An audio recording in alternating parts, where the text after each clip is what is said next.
faites bien de regarder Mikuba Télévision, Madame, Messieurs. Bienvenue à ce grand direct à la une de l'actualité. Le Premier ministre congolais Jean-Michel Sama Lukonde Kyenge a visité le dimanche 28 mai 2023 les déplacés de Bouchagara dans le territoire des Nirangongo avant de faire un don de vivre et non vivre à ces déplacés. Jean-Michel Sama Lukonde a affirmé que le gouvernement congolais est déterminé à mettre fin aux tueries à répétition dans cette partie du pays orchestrée par le Rwanda sous les labels du M23. Déclaration à suivre dans ce grand direct. Le ministre provincial de l'Intérieur, Deoda Kapenda, a échangé avec une délégation des ex-agents GKMIN déversés à KCC qui revendiquent depuis plusieurs années le paiement de leur décompte final et la prime de la sortie honorable. Les détails sur cet entretien, c'est tout à l'heure. Et après avoir plus d'une fois décrié le danger que présentent les têtes d'érosion au quartier Joli Site cinquantenaire, un accident de circulation s'est produit dans la soirée de ce dimanche 28 mai à Kolwezi. Une Jeep d'une entrée prise de la place a fini sa course dans une des têtes d'érosion située sur l'avenue Franck Maoula Kafioto. Les habitants continuent à déplorer les silences des autorités provinciales. Voilà tout pour les titres. Madame, Messieurs, place à présent aux détails.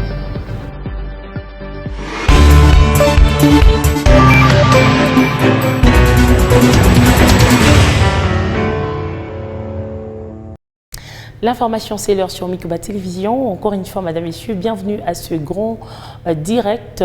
Une nouvelle en bref et en images. Le président congolais Félix-Antoine Tshisekedi Tshilombo a échangé ce lundi 29 mai 2023 à Hong Kong. Dernière étape de sa visite en Chine avec Li Jiachao, chef du gouvernement de cette région administrative spéciale chinoise, sur le renforcement de la coopération entre la République démocratique du Congo et Hong Kong. Autre actualité, adoption par le gouvernement lors du Conseil des ministres du projet de loi sur les finances publiques. Le ministre d'État et du Budget a rassuré d'une nouvelle programmation de 5 ans introduite pour modifier l'article 1er de la loi relative aux finances publiques. C'est ce qui ressort du compte rendu de ce Conseil extraordinaire, ici fait par Augustin Akibassa Maliba, ministre national de Pétantique, porte-parole circonstanciel de ce Conseil de ministres suivant. Il a été donc introduit dans la présente loi les modifications suivantes. L'ajout à l'article 3 des définitions des notions relatives au débat d'orientation budgétaire et la dotation. L'insertion de la dotation concernant les crédits des dépenses des institutions constitutionnelles, laquelle ne doit pas être soumise à la mesure de la performance contrairement au programme. La programmation du débat d'orientation budgétaire durant la session parlementaire de mars. L'enrichissement de l'information du Parlement par l'ajout, parmi les documents qui accompagnent le projet de loi des finances de l'année, le plan de trésorerie prévisionnelle, le plan de passation de marché, le programme d'investissement public, le rapport sur les dépenses fiscales, le rapport consolidé de la situation financière des entreprises publiques et des établissements publics, ainsi que la déclaration sur les risques budgétaires. Tenant compte des préalables restant à accomplir et considérant que la programmation des 5 ans obtenus en 2018 n'a pas permis au gouvernement de parachever toutes les actions critiques, le ministre d'État, ministre du Budget, a rassuré qu'une nouvelle programmation de 5 ans a été introduite, modifiant l'article 1er de la loi relative aux finances publiques. Après débat et délibération, le Conseil a adopté ce projet de loi. À l'Assemblée nationale, des parlementaires belges étaient ce lundi chez le président Christophe Mbosso-Kodia pour le suivi de l'accord de coopération Kinshasa-Bruxelles.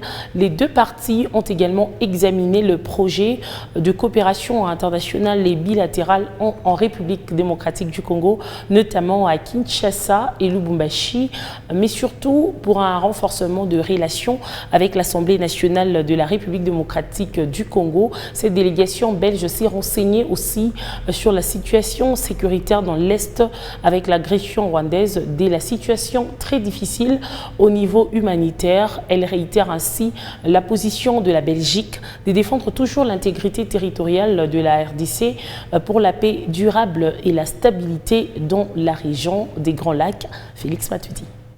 C'est important. Nous sommes liés, coopérer avec la Belgique parce que nous avons intérêt. Les liens historiques, il y a aussi des liens récents, pourquoi je ne peux pas le dire. Nous sommes entretenus toujours sur l'agression rwandaise, sur les élections et sur la fameuse proposition pour nous qu'on appelle malheureusement loi Tchani. Et nous nous sommes entretenus nous avons parlé également de la MONUSCO. Les collègues ont posé des questions sur ça et nous avons répondu. Donc, nous avons eu un entretien fructueux que nous allons continuer à coopérer avec la Belgique et ses institutions, notamment pour nous parlementaires, avec le Parlement, pour consolider l'accord que nous avons signé entre le Parlement belge et le Parlement congolais. On a se renseigné sur la situation dans l'Est. On a se rendu compte aussi de l'agression rwandaise et de la situation très difficile au niveau sécuritaire et humanitaire. Et au niveau de la Belgique, on a toujours défendu la territorialité intégrale du RDC. C'est très important pour la paix durable. Et on défend aussi cette position au niveau de l'Union européenne. On est en train de discuter une résolution sur le RDC et la situation dans l'Est et de condamner ce qui se passe et aussi l'agression rwandaise qui soutient le M23. On veut que la population congolaise sache qu'on se préoccupe, qu'on est intéressé dans le RDC, qu'on connaît depuis longtemps, qu'on a des relations d'amitié et on est le premier interlocuteur au niveau international, au niveau européen, pour défendre le RDC et sa souveraineté et sa territorialité intégrale. Et pendant ce temps, Kinshasa s'est réjoui du nouveau partenariat stratégique scellé avec la Chine dans plusieurs domaines après les résultats mitigés récoltés 15 ans après la signature des accords avec un consortium des entreprises chinoises privées. Ces partenariats se veulent gagnant-gagnant entre la Chine et la République démocratique du Congo, credo du président Félix-Antoine Tshisekedi Tshilombo.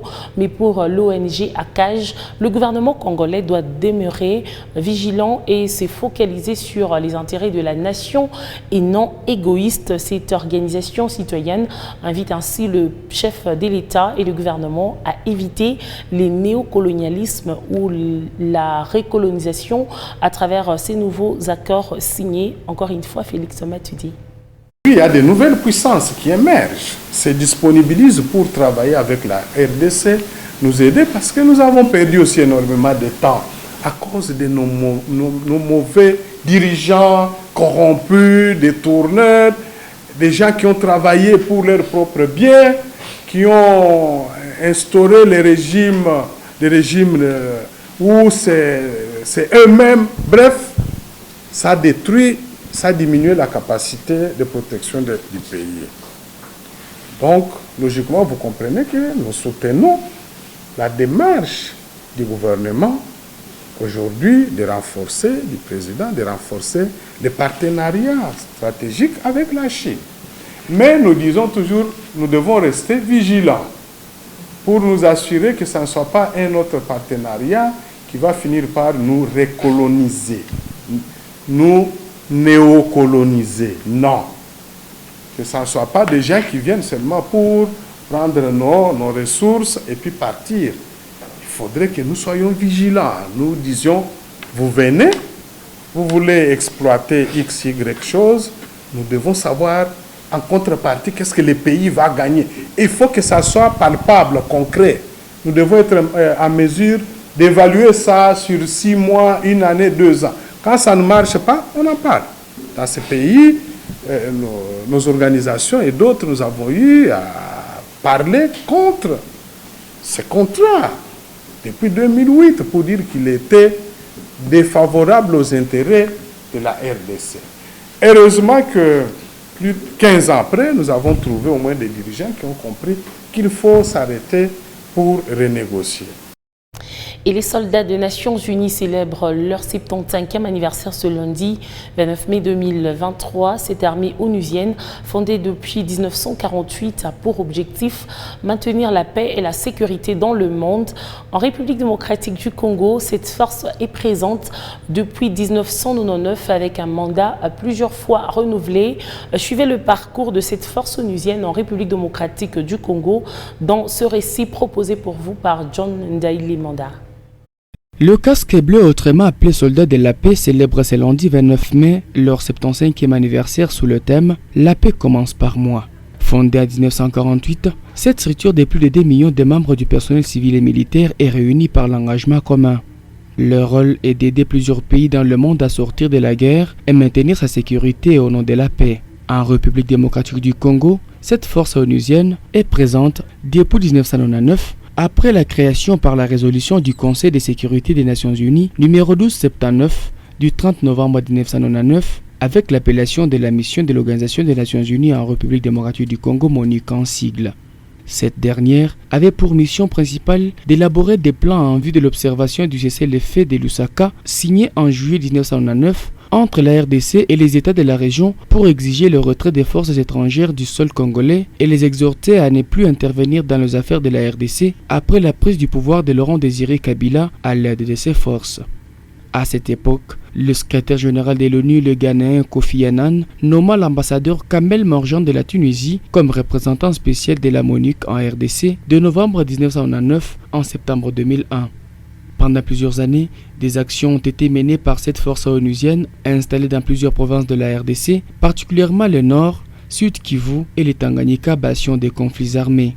En juillet 2010, la mission de l'Organisation des Nations Unies en République démocratique du Congo MONUC est devenue MONUSCO, mission de l'Organisation des Nations Unies pour la stabilisation en République démocratique du Congo, qui a cette fois-ci la mission de garantir la protection des civils, du personnel humanitaire et des défenseurs des droits de l'homme exposés à une menace de violences physiques et aider le gouvernement congolais à stabiliser et consolider la paix. En décembre 2020, le Conseil de sécurité des Nations Unies avait adopté la résolution 2556 et avait décidé de proroger jusqu'en décembre 2021 le mandat de la MONUSCO dans la stratégie d'assurer la protection des civils, appuyer la stabilisation et le renforcement des institutions de l'État, ainsi que les principales réformes de la gouvernance et de la sécurité en RDC. Mandat que porte cette organisation jusqu'à ces jours où le gouvernement congolais envisage le retrait progressif de cette force onusienne sous menace de la population de l'Est, qui la juge inactive face aux attaques de groupes armés, à l'occurrence les terroristes du M23 sous le label du Rwanda. Pendant que la plus grande mission onusienne déployée en République démocratique du Congo se trouve en plein processus de retrait, la question de la paix, surtout dans l'Est, reste pendante et la sécurisation des populations s'impose. Comment gérer l'après-départ de la MONUSCO? Tentative de réponse avec des analystes dans ce récit de Linda Kalinga-Mugangu et Socrate Wamungo. Pour Daniel Kapent, la MONUSCO, qui a parmi ses missions le maintien de la paix au pays, a failli à ses charges. Bien qu'étant en processus de retrait, la RDC peut se défendre seule et ceci protégerait les richesses naturelles du pays. Finir et mettre fin à cette situation, je crois que nous devons plus compter sur nos forces à nous. Parce que tous ces gens qui viennent, je m'excuse, entre guillemets, ce sont des mercenaires, c'est-à-dire des gens qui viennent travailler pas pour leur nation, ils n'ont pas le cœur à ça, ils n'ont pas le cœur à l'ouvrage, mais par contre, ils attendent le gain. Il était temps qu'on organise, qu'on surarme notre armée, qu'on la professionnalise et qu'on se défende seul. Pour sa part, Gustave Moulongoy estime qu'avec l'insécurité interminable sur les territoires, la MONUSCO restera une force omniprésente. Si nous étions à même de pouvoir maîtriser tous les paramètres relatifs à la paix, nous pouvions demander à la MONUSCO de partir même ce 4 matin, partait, mais à partir du moment qu'il y a toujours des poches de troubles par-ci par-là, aujourd'hui c'est maintenant l'ouest de la République qui est confronté, du côté de Kouamout, ce qui veut dire qu'on pourra peut-être faire partir la MONUSCO du côté de l'est et la basculer du côté de l'ouest. Donc la présence de la MONUSCO, elle est là, mais à partir du moment que nous sous-traitons notre sécurité par d'autres, par les étrangers. Donc la MONUSCO, une fois partie, ça sera toujours ces troubles-là. Au moment que nous continuons à sous-traiter notre sécurité par des forces étrangères, la MONUSCO pourra encore revenir sous une autre forme. À lui d'ajouter que seul un plan bien défini permettrait de mieux gérer le départ de cette mission onusienne. Je pense que la formule magique, c'est celle de nous préparer et de programmer son retrait. Nous permettrait d'asseoir la sécurité, de faire en sorte qu'une fois parti, qu'il ne puisse plus y avoir cette nostalgie de faire encore appel à la MONUSCO. Poursuivant le processus, la MONUSCO s'est déjà retirée de certaines entités de la RDC. Son départ est consécutif à son inefficacité face à l'insécurité. Je l'ai annoncé en titre, le gouvernement congolais est déterminé à mettre fin à l'aventure du M23 soutenue par le Rwanda. Déclaration du Premier ministre congolais Jean-Michel Sama-Lukonde Kyenge lors de sa visite au camp des déplacés de Bushagara dans le territoire de Nyiragongo dimanche 28 mai. En terminant sa mission dans cette partie du pays, il a par la suite donné une assistance en vivre et non vivre à ces milliers de déplacés ayant fui le territoire de Rutshuru et une partie du territoire des Nyiragongo suite à cette guerre d'agression rwandaise. Le détail avec Patrick Assialoua.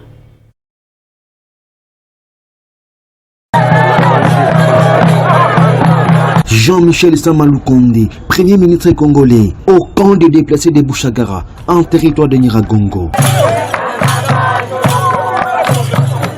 Dans sa gibecière, le Premier ministre congolais a apporté une assistance en vivre et non-vivre de la part du gouvernement congolais. Pour l'heure, bien sûr, c'est un soulagement que nous apportons ici en termes d'aide en vivre et en matériel et ustensiles utiles, mais surtout en médicaments.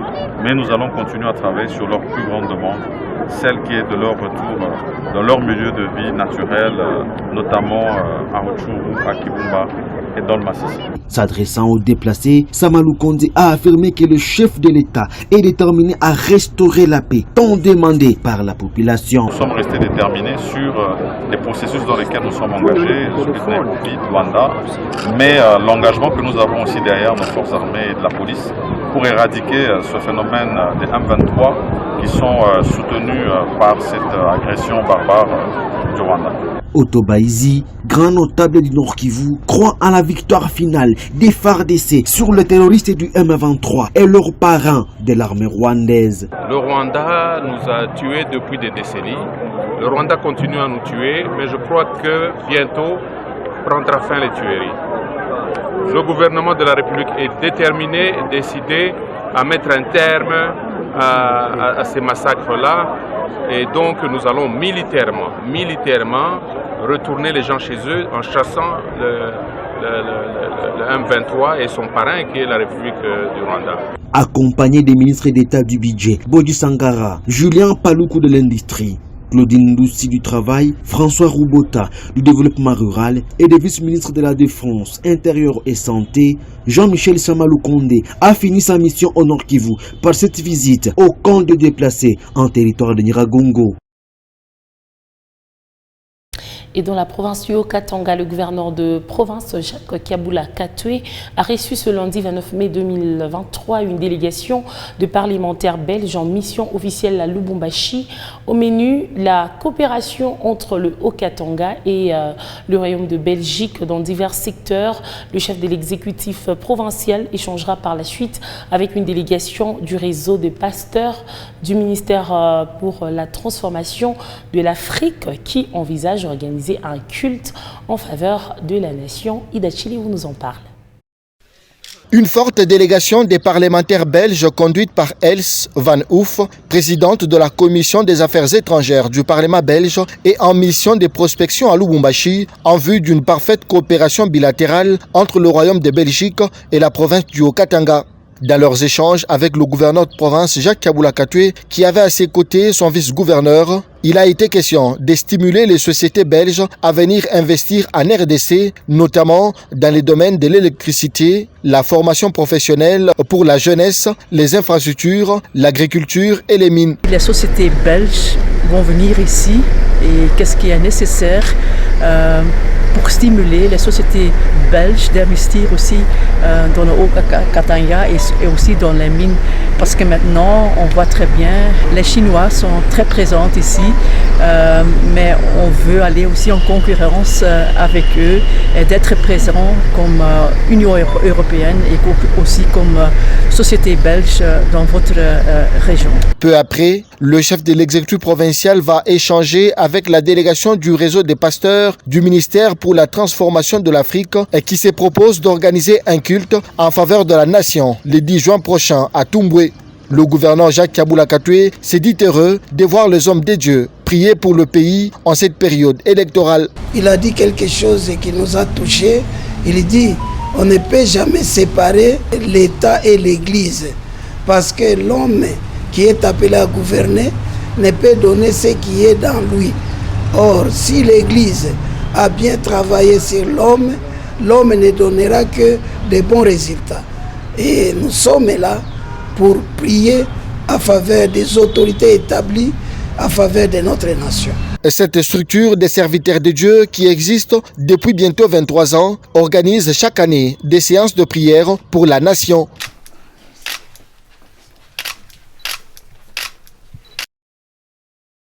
Et la présidente de la commission permanente de droits de l'homme et sécurité, l'honorable Komba Makalilian, a eu une séance de travail avec le ministre provincial des Mines, le recteur de l'université de l'ICASI et quelques représentants de mining pour arrêter quelques recommandations afin d'assainir les milieux universitaires contre les impacts négatifs causés par les entreprises environnantes.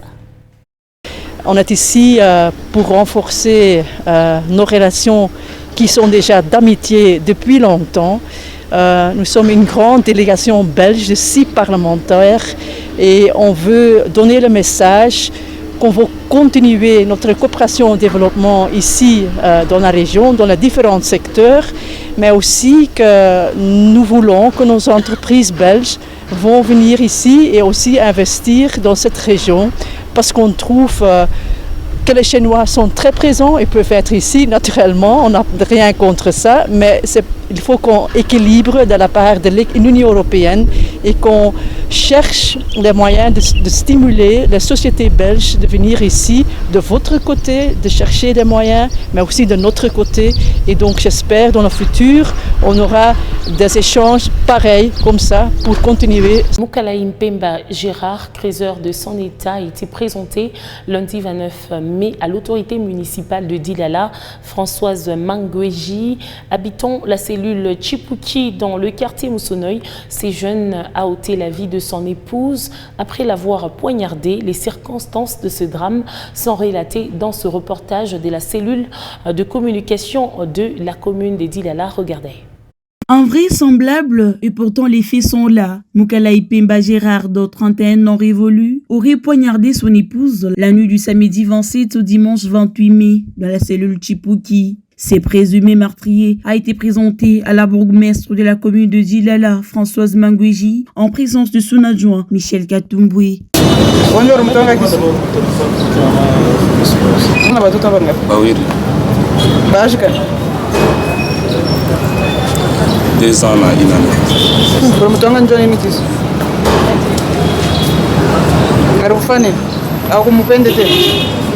L'officier de la police judiciaire qui a instruit les dossiers revient sur les circonstances de son arrestation. La fille a quel âge? Elle a 15 ans. 15 ans? Oui, oui. 15 ans criminel. Donc, je vais surprendre mon chambre. Donc, avant, moi et Bibi, par un bamba na mtoto wa bibi. Mon chambre. Après ma rapport, ya maman n'ingia mon chambre, na wakuta. Maintenant, maman mkutomboka. Yeye akatoka anenda ya kusema tuarangele mambo mufamii na kukanisa. Maintenant bibi alikuwa tellement énervé parce que le mtoto ana wa huyu ni wa bwana mwingine barizalaka naye. Il fallait afanye rapport kwa babake ya mtoto. Maintenant huyu bwana mkwenda anarudia bushiku, maintenant anakuwa kwa bibi kesa vile analifugisha unipe manguo. C'est maintenant dispute ilianza pale, anabeba kisu anamchoma bibi anakimbia. Devant répondre de ces actes, l'infortuné a été transféré au parquet des grandes instances pour la poursuite du dossier. Difficile pour les membres de la famille de la défunte de retenir les larmes.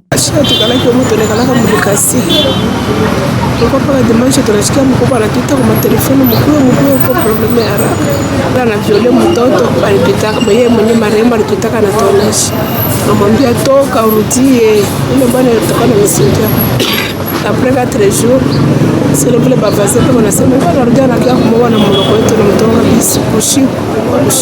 Dorcas Nkombe quitte la terre des hommes à l'âge de 30 ans et laisse 3 enfants, dont 2 issus de l'union avec son présumé meurtrier, qui est également présumé violeur. À l'occasion de la tenue du 2e salon d'échange et d'exposition de femmes entrepreneurs du Lualaba ce samedi 27 mai 2023, le maire adjoint de Kolwezi, Farida Mouepou Odile, a profité de l'occasion lui offerte pour partager son expérience politique et échanger avec ces femmes venues de plusieurs coins de la province sur l'autonomisation et l'égalité du genre. Farida Mouepou Odile leur a encouragé à bien remplir leurs tâches dans l'exercice de leurs activités pour accroître à la parité tant réclamée comme les veut le chef de l'État Félix-Antoine Tshisekedi Tshilombo qui s'investit pour l'émergence de la femme congolaise. Reportage. C'est dans l'espace Les Aubergines que s'est tenue la 2e édition du Salon d'échange des femmes entrepreneurs de la province du Lualaba. C'est samedi 27 mai 2023, organisé par Global Actu Service. Invité d'honneur de cette manifestation, le maire adjoint de Kolwezi, Farida Mouepou Odile, s'est saisi de cette occasion pour échanger avec les femmes de sa juridiction et œuvrant dans différents domaines d'activité. Bien avant cela, la patronne de Global Actu Service a expliqué l'objectif poursuivi de cette manifestation. Pour sa part, la première femme de Kolwezi, Farida Mouepou Odile, a partagé son expérience politique en invitant les autres femmes à la persévérance et la solidité dans l'exercice de leurs activités. L'autonomisation de la femme est une priorité parmi tant d'autres, a laissé croire la 2e citoyenne de Kolwezi. Bon, à toutes les femmes qui nous suivent, d'être fortes et de persévérer. La politique n'est pas tellement mauvaise comme les gens le disent. Les femmes doivent persévérer et ce n'est pas seulement en politique qu'il y a des mauvaises choses, c'est partout. Même à l'église, il y en a. Quant aux femmes qui disent que les femmes mariées, la politique n'est pas vraiment appropriée aux femmes mariées, évitez la politique, vous allez toucher aux fétiches, par-ci par-là, nous vous disons c'est faux. Du rêve à la réalité, l'autorité urbaine a encouragé ces femmes à bien faire leurs tâches respectives, comme le fait le chef de l'État Félix-Antoine Tshisekedi. Dans la soirée de ce dimanche 28 mai, une Jeep d'une entreprise de la place a fini sa course dans une tête d'érosion située sur l'avenue Franck Maoula, appelée communément Cinquantenaire. Cet accident intervient un mois après que la population de cette partie a dénoncé le manque de considération de la part des décideurs. Les détails avec Oscar Kalambay. C'est une image qui a choqué plus d'un habitant du quartier Joli Site Cinquantenaire et qui a été partagée dans les réseaux sociaux dans la nuit du dimanche 28 au lundi 29 mai.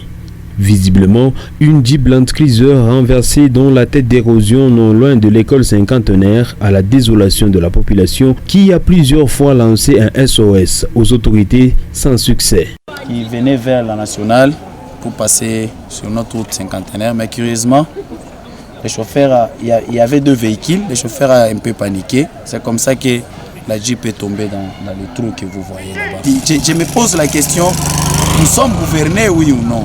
Non, nous sommes pratiquement un peuple sans espoir. Nous avons fourni tout ce que nous pouvons. Ça, c'est une route principale. Curieusement, personne ne vient. Il y a les enfants ici, vous voyez, c'est une école. Junior est l'une des personnes du quartier Joli Site Cinquantenaire qui s'est engagée dans le développement de cette partie de la province du Lualaba. Il estime par ailleurs qu'il y a un manque de considération de la part des décideurs. Parce qu'il y a une Jeep d'une entreprise qui est tombée là-dedans, il faudrait que le ministre vienne. Il vient pour faire quoi? Bon, moi on m'a demandé d'être là pour que le ministre vienne, mais moi je ne serai même pas là. Parce que si je dois attendre le ministre ici, je pense que c'est très facile d'arrêter les gens. Hein. Ils peuvent bien m'arrêter et tout. Mais moi, je ne peux pas attendre le ministre parce qu'il était ici juste après vous. Il a constaté, il est parti sans rien faire. Ça, c'est un petit boulot rempli. S'ils ne peuvent pas arranger quand même la route, ils ne peuvent que faire ça. C'est trop simple, venir remblayer et tout et partir. Parce qu'ils savent où ils arrangent pour leurs intérêts personnels. Mais le peuple souffre. Ce journal est terminé, mesdames, messieurs. Merci à vous de l'avoir regardé. Restez avec nous car nos programmes sont en continu. Au revoir.